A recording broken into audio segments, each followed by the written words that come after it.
O Wellington está com a palavra. Enquanto o Wellington está vindo, irmãos, esse apito final não foi a trombeta celestial. Estamos todos seguros.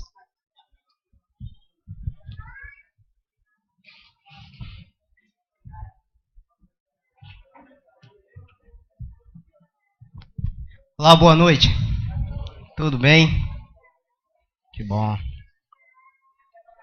Eu tenho um tema a ministrar nessa noite, que a primeira impressão que fica é que é um tema meio tirado de que hoje teremos um reteté nesse lugar.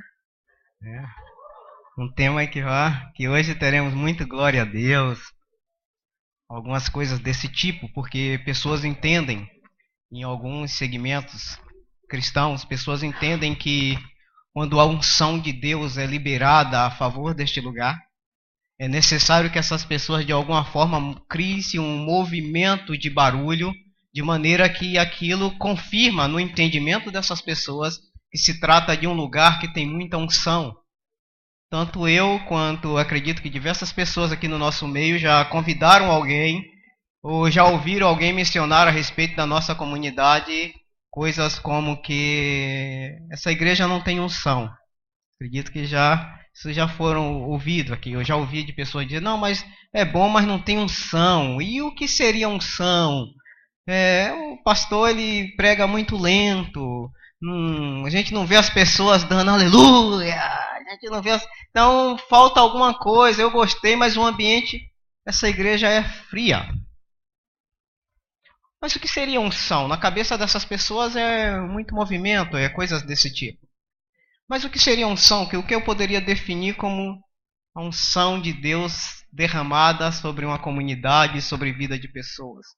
Eu acredito que diante de várias definições, a unção é o amor de Deus derramado em nossos corações pelo Espírito Santo que nos foi dado. E quando esse amor é derramado nos nossos corações pelo Espírito Santo que nos foi dado, eu acredito que esta unção, este poder, esta autoridade para fazer o serviço é desempenhado. Nós vimos aqui um vídeo. O vídeo e depois várias pessoas vieram aqui à frente. Esse vídeo se trata de uma obra missionária com a qual a igreja, a comunidade está empenhada. Temos um missionário lá, o pastor Plínio, juntamente com sua família, sua esposa e seus filhos. E pessoas dessa comunidade, debaixo da unção de Deus, estão indo lá nesse lugar servir a pessoas servindo a Deus. A última pessoa que esteve lá foi Fátima, que pegou o seu veículo e saiu daqui, viajou cerca de, me parece que é 300 quilômetros, eu não sei dizer precisamente, e passou alguns dias lá servindo a Deus. Seria isso uma unção sobre a vida de Fátima? Laudo chega aqui e vem dar um testemunho. E no seu testemunho ele cita a respeito dos pastores da igreja e da igreja que oraram, que foram presentes lá no local, no hospital. Alguns são presentes hoje na sua casa. O que seria isso também? Que nome eu daria a esse tipo de acontecimentos, de pessoas servindo os outros, servindo outras vidas, né? Que nome eu daria, como eu e diversos que aqui se encontram nessa noite assentados, durante esse ano de 2016 até o dia de hoje, quantos casais tiveram demandas, né, com seus cônjuges, tiveram demandas com seus filhos e encontraram no pastor da igreja, nos pastores da igreja, uma palavra, encontraram uma direção para tomar uma decisão, encontraram algo que tinham buscado em vários lugares e as coisas foram ajustadas. Eu acredito que várias pessoas aqui nesse lugar encontraram isso nessa comunidade. Então, algumas coisas estão acontecendo. O Videirinha Kids, tem pessoas servindo no Videirinha Kids. Tem Miriam, tem a Dani, tem a Camila, tem a Edmari. O que faria essas pessoas, o que impulsionaria essas pessoas estarem dedicando a sua vida a cuidar de crianças? a darem aulas para as crianças estarem interessadas em aprenderem algo de Deus, a lerem a Bíblia. O que está movimentando a vida desse povo nessa comunidade? O que é que move? O que move o coração desses jovens que sobem aqui, entoam louvores a Deus e mexe com nossos corações. E que quebrantados cantam, louvam e adoram a Deus com excelência. O que seria esse tipo de serviço que eles dedicam um domingo para chegarem mais cedo, para ensaiar, para apresentarem os seus louvores a Deus, para que esses louvores ministrem ao coração da igreja? O que seria que está acontecendo com isso? O que faz com que jovens sentados aqui, jovens que não são vistos no seu trabalho, outros ali atrás às vezes, não são vistos naquele serviço que desempenham, mas estão ali sentados na mesa de som, cuidando da filmagem, da apresentação. O que faz essas pessoas servirem?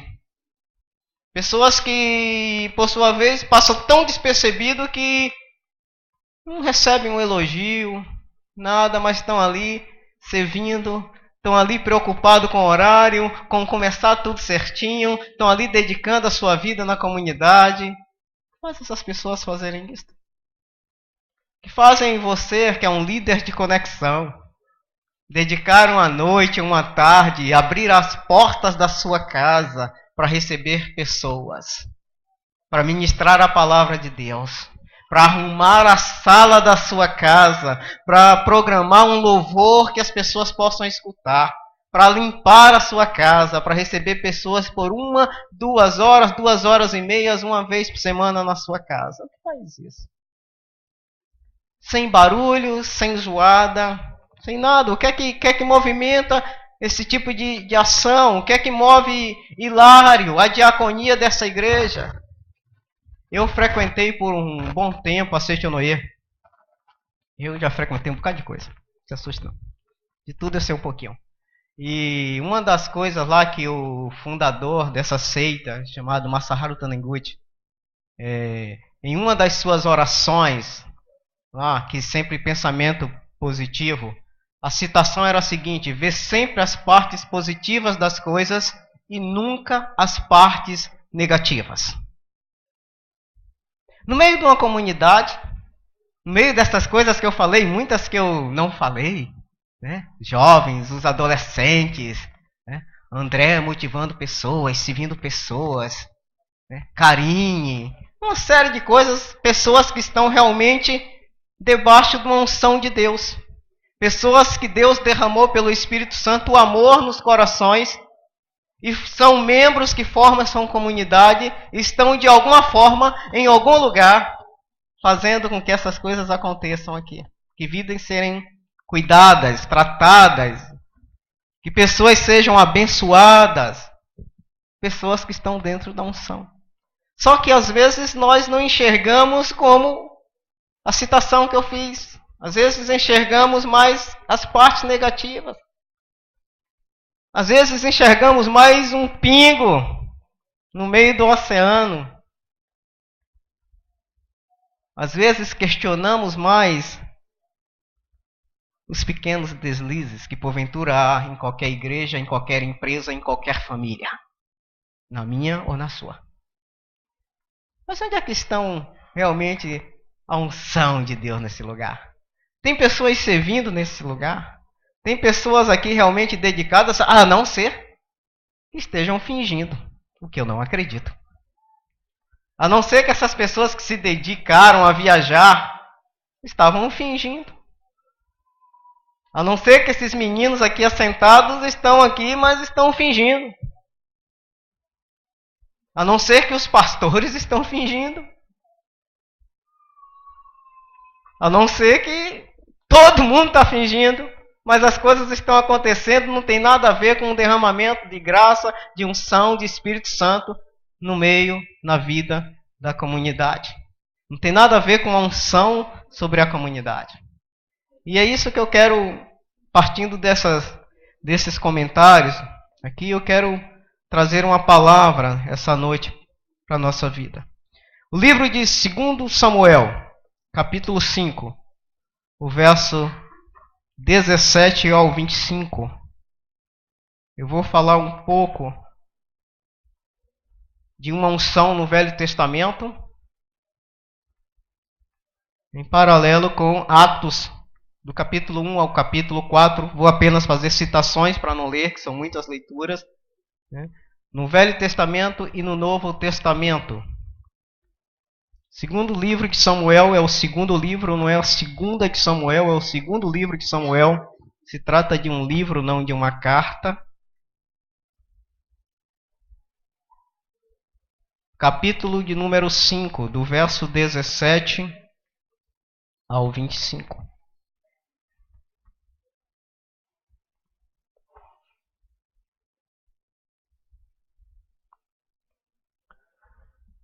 Ao saberem que Davi tinha sido ungido rei de Israel, os filisteus foram com todo o exército prendê-lo, mas Davi soube disso e foi para a fortaleza. Tendo os filisteus se espalhado pelo vale de Refaim, Davi perguntou ao Senhor: devo atacar os filisteus? Tu os entregastes nas minhas mãos? O Senhor lhe respondeu: vá, eu os entregarei nas suas mãos. Então Davi foi a Baal-Perazim e lá os derrotou, e disse: assim como as águas de uma enchente causam destruição, pelas minhas mãos o Senhor destruiu os meus inimigos diante de mim. Então aquele lugar passou a ser chamado Baal-Perazim. Como os filisteus haviam abandonado seus ídolos, ali Davi e seus soldados os apanharam. Mais uma vez, os filisteus marcharam e se espalharam pelo vale de Refaim. Então Davi consultou o Senhor de novo, que lhe respondeu: não ataque pela frente, mas dê volta por trás deles e ataque-os em frente das amoreiras. Assim que você ouvir um som de passos por cima das amoreiras, saia rapidamente, pois será este o sinal de que o Senhor saiu à sua frente e para ferir o exército filisteu. Davi fez como o Senhor lhe tinha ordenado e derrotou os filisteus por todo o caminho, desde Gibeon até Gezer. Senhor, diante da tua palavra, coloco-me diante do Senhor para que transmita segundo aquilo que o teu Espírito Santo condicionar-me. Coloco-me à inteira disposição do Senhor para que o Senhor fale conosco, fale comigo e fale através da minha vida, para todos estes que aqui nessa noite o Senhor o trouxe a este lugar. Em nome de Jesus. Amém. O texto fala que souberam de uma notícia e ficaram preocupados. Os filisteus, os inimigos do povo de Israel, quando souberam que Davi tinha sido ungido. Acontece que após a morte de Saul, Davi agora ele é consagrado de forma nacionalmente, publicamente. Ele já tinha sido ungido. Ele já tinha sido consagrado por Samuel por ordem de Deus. Só que não foi publicamente, foi na presença dos seus irmãos, dos seus pais. Aquela história que nós sabemos de 1 Samuel do capítulo 16, quando esse menino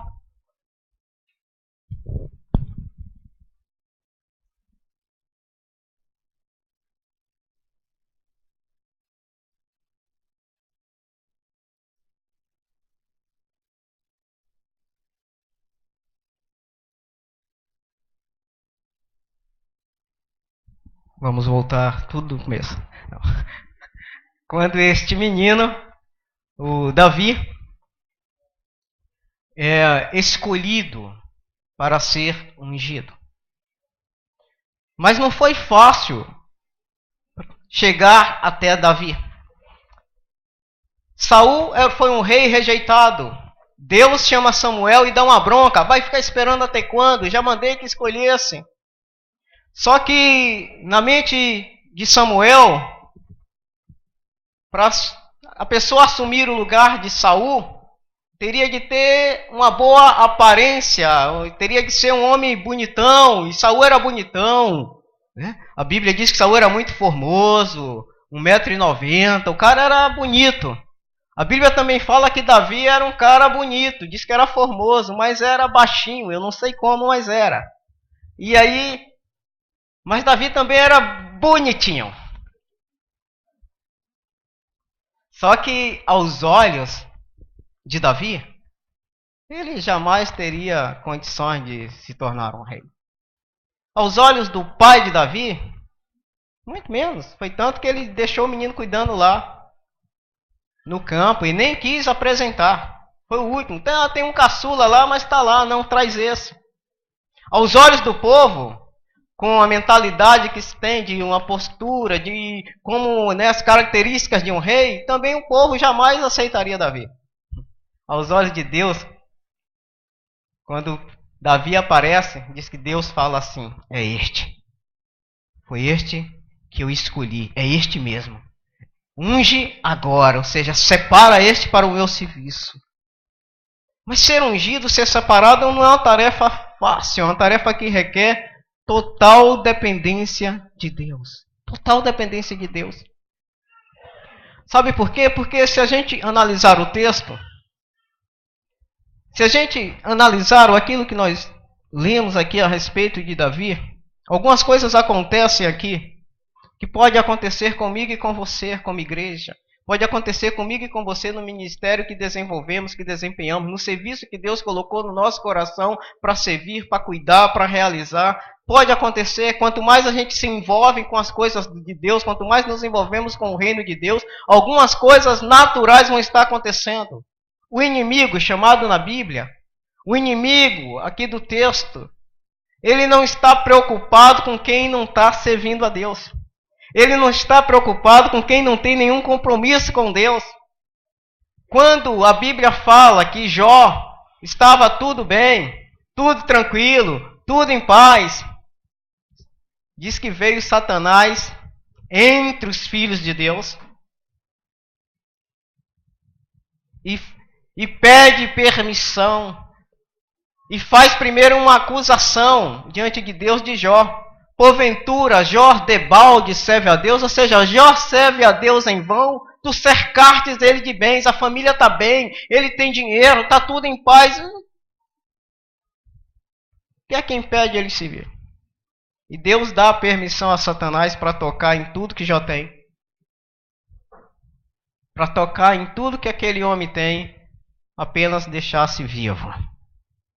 E Deus, conhecendo o coração de Jó, nós conhecendo a história de Jó, nós acompanhamos ali algo na vida de um homem temente a Deus. A Bíblia fala das qualidades de Jó.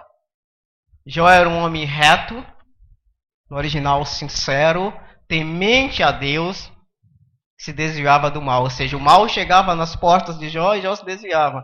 E veio Satanás pedir, por quê? Do mesmo jeito que Deus quando fala das qualificações de Jó, Deus pergunta: observastes o meu servo Jó? Ou seja, Satanás também está de olho. Também está vendo os nossos procedimentos, também está vendo a nossa vida, também está vendo o perigo que vai causar uma comunidade, uma pessoa, uma vida, uma igreja que está sob o controle do Espírito Santo. O perigo que vai causar no reino das trevas. O perigo que esse ministério, que talvez não é visível, que talvez ninguém valorize, o perigo que o Videirinha Kids é para o império das trevas. Talvez vocês não estejam vendo.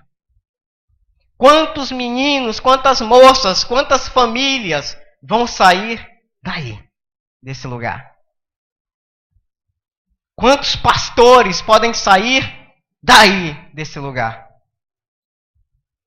Quantos obreiros, quantos missionários vão sair daí, desse lugar, dessas crianças? Deus trabalhando, Deus ungindo, Deus preparando pessoas. Só, queridos, que eu e você precisamos ficar espertos para algumas coisas. O texto diz no verso 17, que nós lemos de 2 Samuel, diz que ao saberem que Davi tinha sido ungido rei de Israel, os filisteus foram com todo exército prendê-lo. Os inimigos irão tentar parar o projeto de Deus. Todos os dias isso vai acontecer comigo e com você. não tentaram prender Davi antes, só depois que souberam que Davi foi ungido. Não foi simplesmente pela pessoa de Davi, porque Davi era arrogante, porque Davi era isso ou era aquilo, mas foi por causa da unção que estava sobre ele. É interessante notar que até o inimigo sabe e teme e treme uma unção sobre um líder, sobre um rei. Até eles sabem que aquilo não provém do homem natural, mas provém de Deus. A unção está sobre ele, a autoridade dada por Deus estava sobre ele. Davi era um homem normal, falho, mas sobre ele estava a unção de Deus. A comunidade é uma comunidade normal, feita por gente normal como eu e você. Pecadores, falhos, cometem erros, mas a unção de Deus está sobre a nossa vida. Há um poder de Deus sobre as nossas vidas. As coisas acontecem com muita graça. As coisas acontecem assim, no natural. Nos reunimos em conexão e às vezes isso acontece, eu acredito que em todas, e às vezes pessoas falam assim, rapaz, naquele dia eu cheguei lá numa macro e o pastor e Rafael falou isso, falou aquilo, rapaz, foi o que eu estava precisando, Deus falou comigo, houve uma transformação, a unção de Deus está sobre esse lugar. Deus está trabalhando neste lugar. Tem muitas coisas acontecendo neste lugar, tem muitas coisas positivas acontecendo neste lugar, e por causa disto, o inimigo irá tentar parar o projeto de Deus. A igreja de Atos dos Apóstolos, uma igreja que está descrita ali a partir do capítulo 2, porque aqui fala de unção, fala de óleo, mas no Novo Testamento já não fala mais dessa forma. O poder é dado mediante o Espírito Santo que é derramado sobre a igreja. A igreja está reunida, esperando a promessa descer. A promessa desce, os discípulos são batizados, acontece o chamado Pentecostes. Pedro cita, explicando aquela situação que eles não estão embriagados no capítulo 2. Pedro cita o profeta Joel, fala do Jesus ressuscitado, cita os salmos de Davi, anuncia o arrependimento. De imediato a Bíblia diz que 3.000 pessoas se arrependem. A igreja está andando. 3.000 pessoas se converteram, se rendem. A igreja continua uma caminhada linda. Nós estamos estudando comunhão durante 2 semanas na conexão, baseada em Atos capítulo 2, a partir do verso 42. Nós estamos estudando que a igreja ela tinha uma vida linda de comunhão. Todos os dias perseveravam nas orações, na comunhão, no partir do pão. Em cada alma havia temor. E diz que Deus acrescentava à igreja a cada dia aqueles que iam sendo salvos. Então estava tudo uma beleza. A igreja estava ótima, estava tudo no lugar. E Pedro continua pregando a mensagem de arrependimento. Certo dia se reúne o Sinédrio e diz, esses homens estão causando problema. Esses homens estão causando um alvoroço aqui no nosso meio. Chama esses homens para cá. Chama Pedro e João. E exortam, corrigem, batem, prendem. São chicoteados. São presos naquele lugar, começa a perseguição para a igreja. Era o momento, inclusive, da igreja parar, de recuar, porque fizeram para eles uma promessa, prometeram para eles o seguinte, vamos soltar vocês, mas vocês não podem falar neste nome, que era no nome de Jesus. Aí se nós olharmos Atos capítulo 4, abra sua Bíblia comigo, verso 18 ao 20.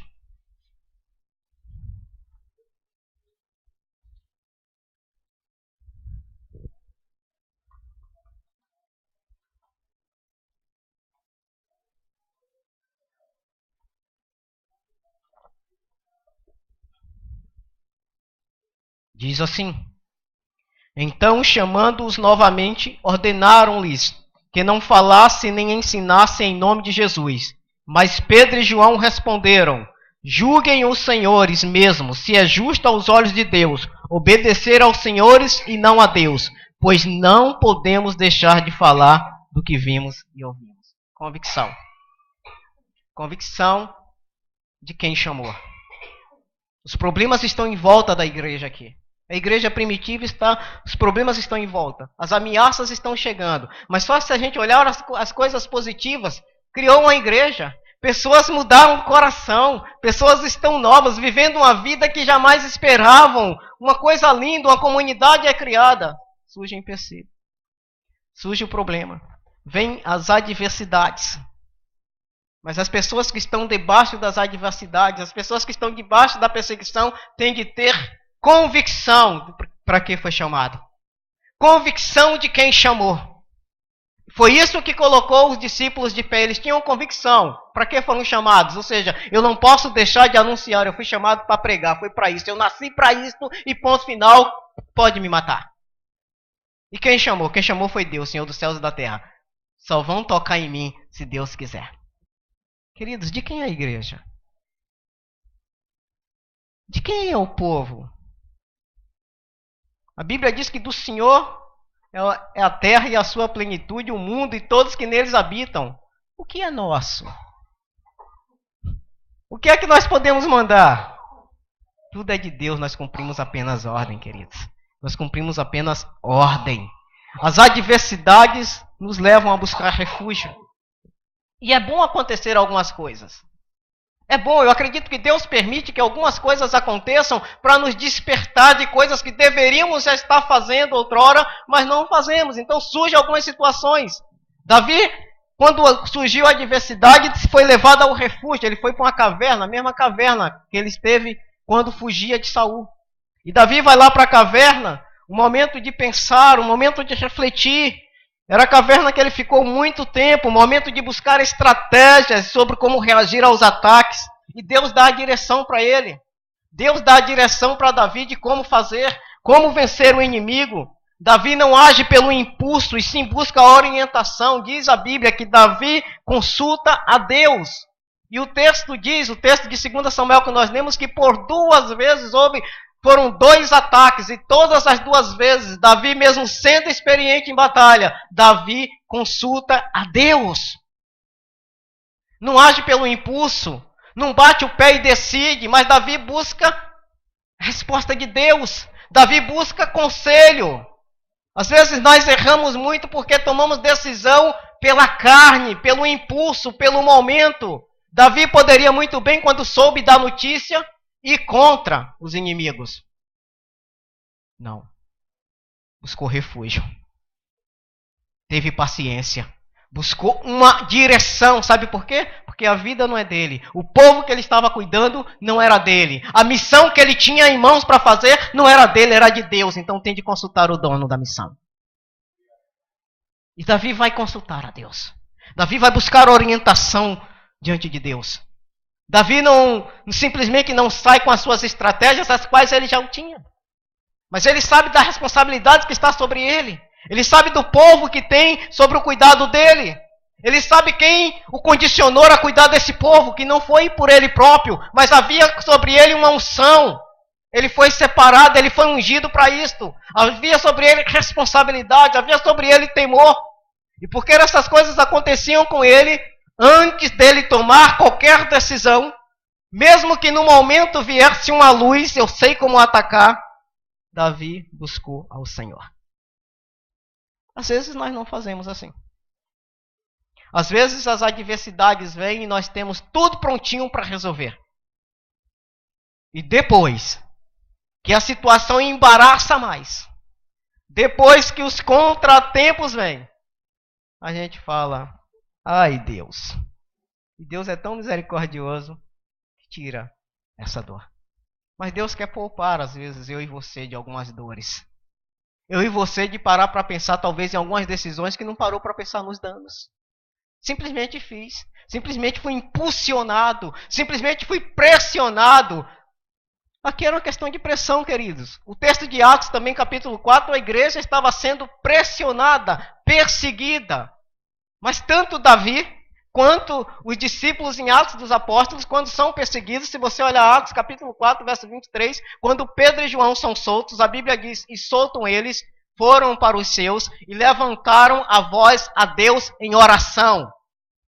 Ou seja, o momento agora é de orar. O momento agora é de buscar direção de Deus. O momento agora é de encontrar um lugar, encontrar um povo, mas buscar a direção de Deus.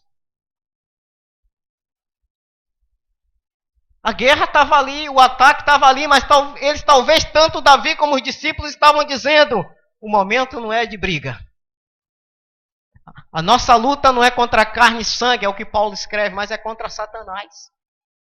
A Bíblia diz que nós não temos de lutar contra carne e sangue, ou seja, os nossos inimigos não são pessoas, não são os membros da nossa família, não são os membros do corpo de Cristo, não é a igreja de Jesus. Os nossos inimigos são das trevas, são Satanás, é o diabo que precisa encontrar resistência na igreja através de oração, de direcionamento de Deus para podermos sairmos dessa batalha vitoriosos, querido.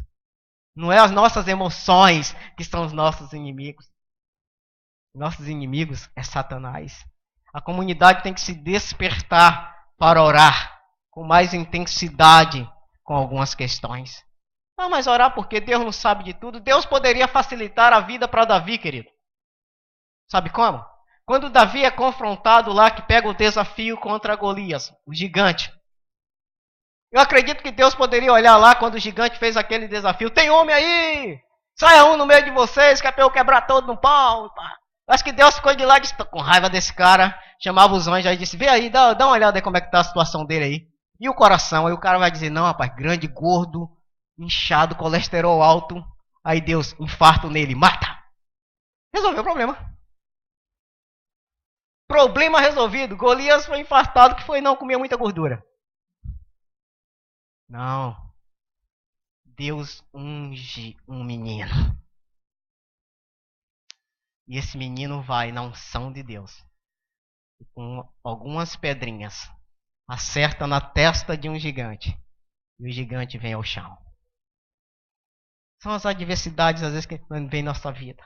E nós precisamos estar preparados, sabendo que é Deus quem dá a vitória. Davi, quando vai a Golias, queridos, não confia em nada além do nome do Senhor. Ele diz, Golias, tu vem contra nós com espadas e lanças. Tu vem contra mim com espada e lança, mas eu vou contra ti em nome do Senhor dos Exércitos, a quem tu tens afrontado. E Davi fala das suas experiências, e ele diz, do mesmo modo como ele me livrou da mão do leão e do urso, porque teve uma época que Davi, lá o leão foi nas ovelhas, leão 1 metro de altura, e aí já vai uma segunda vez um urso aproximadamente 2 metros de altura, e Davi, segundo os historiadores, Davi tinha quase 3 metros de altura, então Davi já estava experimentado, ele já tinha experiência, e a experiência dele não era simplesmente com as lutas e as batalhas, as experiências que Deus era com ele. E aí ele diz, do mesmo modo que ele me livrou do leão e do urso, ele me livrará também das tuas mãos. E assim Deus o cumpriu, Deus o livrou das mãos. Eu já disse que a comunidade é de Deus. Tem luta que não precisamos lutar. Tem luta que Deus diz, aconteceu na Bíblia uma história que foi a derrota dos amonitas e dos moabitas contra o rei Josafá. Criaram lá e foram destruir o rei. Só que a história diz que Deus deu uma palavra, e a palavra foi essa, de 2 Crônicas, segundo livro das Crônicas, capítulo 20.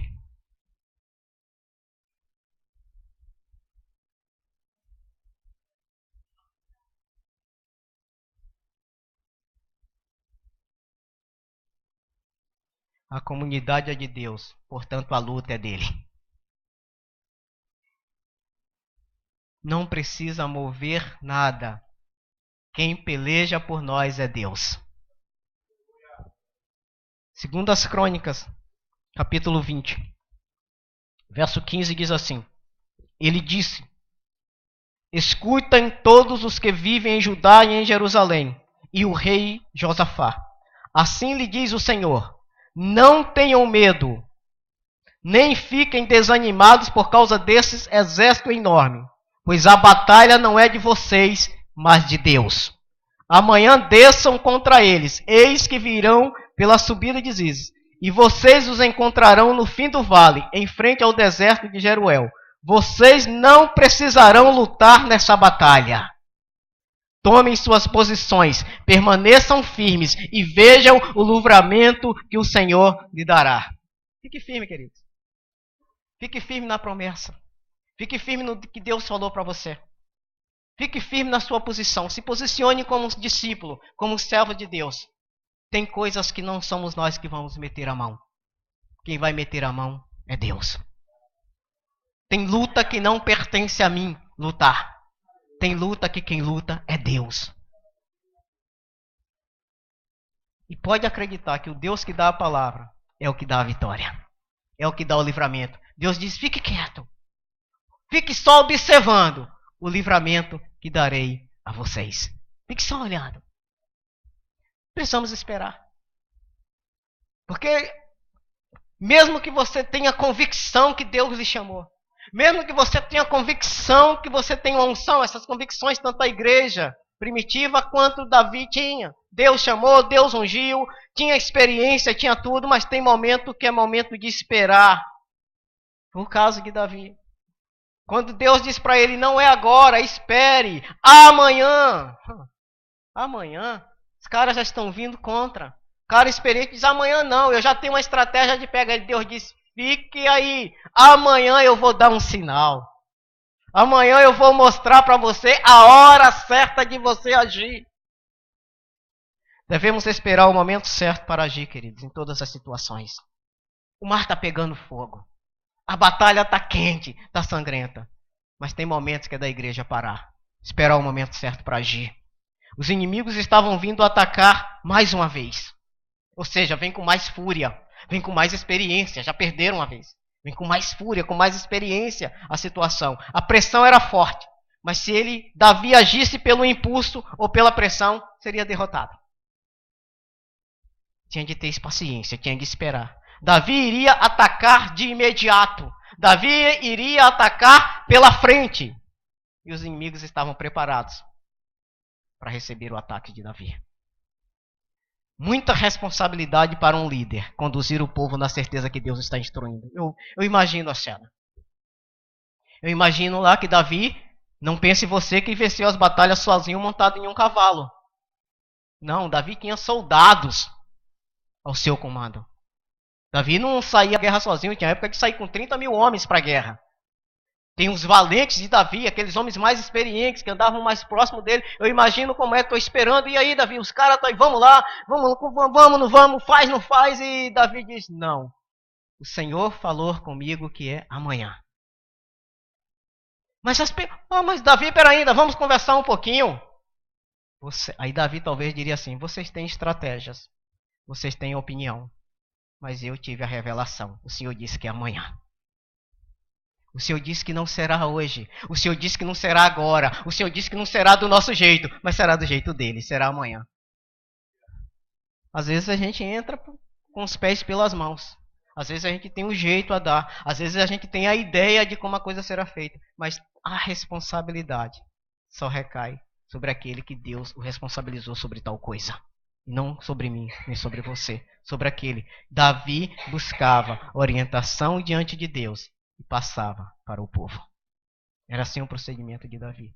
Deus dará sempre um sinal, queridos. Quando a igreja de Atos está reunida, que estão orando, buscando a Deus, diz que o lugar que eles estavam reunidos, que eles estavam pedindo a Deus que desse ousadia para falar da palavra, para anunciar. Disse que moveu-se o lugar em que todos estavam reunidos e todos foram cheios do Espírito Santo e anunciavam com ousadia a palavra de Deus. Atos 4, verso 31 e 32. Os discípulos debaixo de grande perseguição. A única atitude a ser tomada é orar. Faça o quê? Sem orar não sabe o que fazer. Sem orar só vai fazer besteira. E já fizemos muitas e sabemos disso. E agora, faça o quê? Para um pouquinho. Reúne com a igreja e vai buscar a resposta de Deus em oração. Diz que todos foram cheios do Espírito. A partir daí eles começavam a anunciar a palavra com ousadia. E o verso 32 diz, e era, de Atos capítulo 4, diz, e era um coração e alma da multidão dos que criam. Eu tenho uma Bíblia que ela tem um comentário que diz assim a respeito desse versículo. A unidade espiritual da comunidade. Eu fiz alguns acréscimos aqui que é coisa minha. A unidade espiritual, por isso que eu não vou citar a Bíblia. A unidade espiritual da comunidade é essencial. Ela pressupõe a lealdade, o comprometimento e o amor a Deus e a sua palavra. Sem a unidade espiritual, a comunhão não poderá sobreviver e muito menos manter-se com a unção do Espírito Santo. Muito menos isso. Se a igreja não entende a necessidade de unidade, de corpo, de vida em Deus, de vida com os irmãos, de vida com Deus, se ela não entende isso, vai ser impossível manter a unção no meio da igreja. E talvez seja por isto que muitos lugares por aí inventam barulhos e chamam de unção. inventam zoada e chamam de unção. Há uma unção sobre a comunidade de discípulos. Há unção sobre nossas vidas neste lugar. 3 coisas importantes extraídas de Davi e da igreja descritas no livro de Atos. A primeira, os inimigos irão tentar parar o projeto. O que nós devemos fazer? Precisamos estar convictos do chamado e de quem nos chamou. Quem chamou a mim e a você foi Deus. E Deus não se enganou. Convicção. Segundo, as adversidades vão nos levar a buscar o refúgio. Oração. Vai ser na oração que Deus nos dará a direção. Não seja precipitado. Não haja pelo impulso nem pela pressão. Busque resposta de Deus em oração. Terceiro, devemos esperar o momento certo para agir. Não agir por impulso ou por pressão. Deus dará sempre um sinal, queridos. Deus dará sempre um sinal. Não tenho dúvida nenhuma que Deus dará sempre um sinal nas nossas decisões. Deus vai usar alguém para falar. Deus vai, de alguma forma, alguma coisa vai acontecer que vai nos acordar. Mas aprenda a esperar, meu filho. O tempo é de Deus. Deus é Senhor do tempo. Aprenda a controlar o seu coração. Aprenda a viver na dependência de Deus. Aprenda a ser dependente de Deus, mas apenas a ter uma vida entregue a Deus. Aprenda a viver conforme a vontade de Deus. Deus desperta a mim e a você. Deus chama a mim e a você, igreja, neste lugar. Para orar. Para interceder. Para ter um relacionamento de maior intimidade com Ele. Para nos rendermos diante dEle. Para deixarmos diante dEle as coisas que Ele vai resolver. Para entendermos realmente que no mundo espiritual aquilo que está contra a nossa vida. Isaías escreve que não vai prevalecer. Nenhuma arma forjada contra ti há de prosperar. Isaías 54:17. Nenhuma. Deus é quem vai condenar. Diz que Deus a condenará em juízo. Ou seja, deixa com Deus, queridos.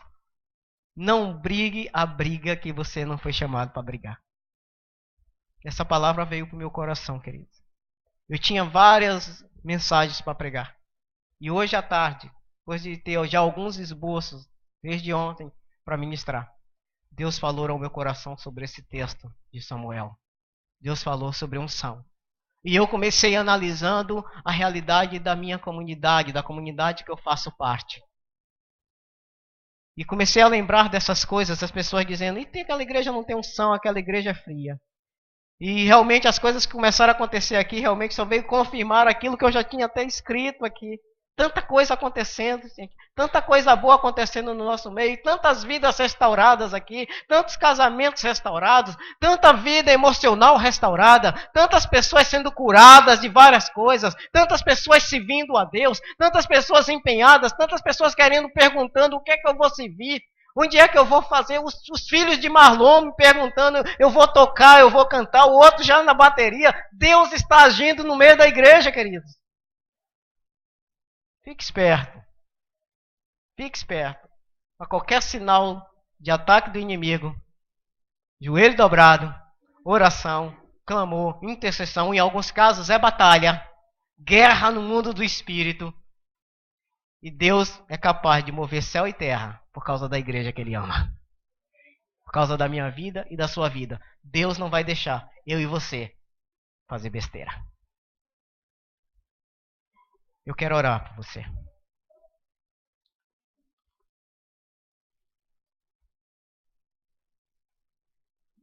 Eu quero orar. Eu quero que você curva a sua fronte. Eu quero falar com Deus ao seu respeito. Você que, porventura, agiu por impulso. Tem jeito, filho. Arrependimento resolve toda a dor. Você que agiu por impulso. Eu quero orar por você que está fervendo por dentro. querendo brigar uma briga que é de Deus e não é sua. Eu quero orar, eu quero clamar a Deus a respeito da sua vida. Eu quero orar por você que está enfrentando dificuldades na sua vida emocional, no seu coração. Eu quero orar por você que foi abalado na sua fé também. Coloque a mão no seu coração aí mesmo onde você está. E Deus vai tratar com você nessa noite. Pode crer nessas verdades, que não são minhas, são de Deus. Pai, em nome de Jesus, Senhor. Estamos como igreja do Senhor. E não há privilégio maior do que este, Pai bendito. Não há privilégio maior do que ser chamado filhos de Deus, o que de fato somos através de Jesus. E como igreja do Senhor, eu quero apresentar diante do Senhor essas pessoas que aqui assentados estão com suas fontes. Oh Deus, baixaram aqui agora, Pai. Curvaram-se, Senhor. Estão apresentando diante do Senhor. Aquele, oh Deus, que de alguma forma tomou uma atitude sem pensar. O impulso fez tomar decisão que não deveria ter tomado. Mas se arrepende diante do Senhor e o Senhor é o Deus que conhece e sonda corações. O Senhor vai aonde os meus olhos não podem ir. A minha voz não pode chegar. Mas o teu Espírito pode chegar, Senhor. Aqui também tem pessoas, Senhor, que as adversidades, as tribulações e as lutas foram tantas que a fé foi abalada. Deixou de acreditar, Senhor, na realidade de uma comunidade, na realidade, na sinceridade de pessoas. Mas, Senhor, restaura agora a fé desta pessoa. Derrama a unção do Teu Espírito Santo, para que possamos continuar, ó Deus, desejosos em servir ao Senhor. Senhor, aqueles que de alguma forma abriu o entendimento para servir ao Senhor. Eu quero que o Senhor esteja direcionando, ó Deus. Esteja dando, Senhor, a paciência, o tempo necessário para que um sinal vindo da parte do Senhor possa ser manifestado, Senhor. Pai, é no nome de Jesus que nós oramos nesta hora pedindo graça e misericórdia, Senhor. Que o Senhor estenda as suas mãos sobre aquele que ainda está doente, que precisa de uma cura do Senhor. Um milagre, Senhor, vindo do Senhor. Ó Deus, que almas sejam curadas nessa noite. Corações sejam restaurados nessa noite. Que o Teu Espírito venha tratar, Senhor, de forma clara, de forma nítida, Senhor. Trazendo a compreensão da vontade do Senhor. Trazendo a compreensão do serviço ao Senhor. Trazendo a convicção de para que foi chamado e quem o chamou, meu Deus. Senhor, sabemos que não é fácil. Sabemos que há guerras, que há batalhas internas e externas. Mas hoje, nessa noite, saímos daqui na certeza que quem peleja por nós é o Senhor. Saímos daqui na certeza que assim como o Senhor entregou Golias nas mãos de Davi, assim, ó Deus, como o Senhor entregou os inimigos nas mãos de Davi, nas mãos de Jeosafá, assim também o Senhor entrega nas mãos da Tua igreja. Assim também, Senhor, nós não saímos como derrotados, mas em Ti temos a vitória dada pelo Senhor.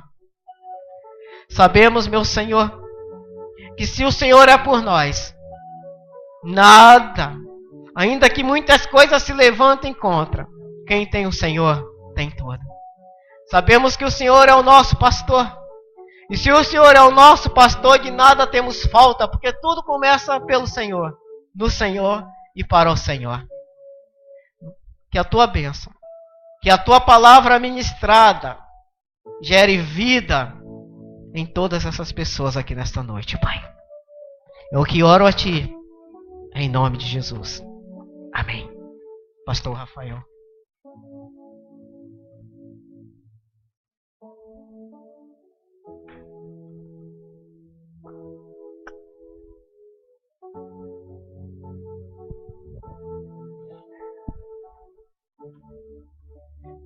Amém. Glória a Deus, irmãos. E